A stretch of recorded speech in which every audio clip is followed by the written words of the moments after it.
ঘন্টা কেউ যদি আল্লাহর সৃষ্টি নিয়ে চিন্তা করে, সেটা সারা রাত তাহাজ্জুদের সালাত অফার করার চেয়ে উত্তম।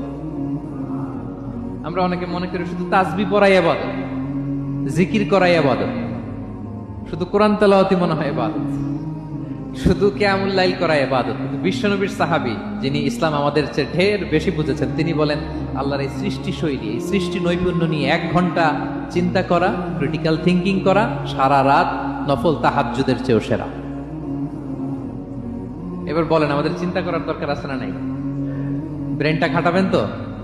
এই যে যারা কনভার্টেড মুসলিম হয়, এরা কিন্তু অনেক চিন্তা ফিকির করে, নিজের সাথে নিজে বোঝাপড়া করে, ক্রিটিক্যাল থিঙ্কিং করে, তাদের অ্যানালজি কাজে লাগিয়ে, আল্লাহর দেয়া ব্রেনকে কাজে লাগিয়ে এরপরে শাহাদা পাঠ করে। এমনি এমনি না।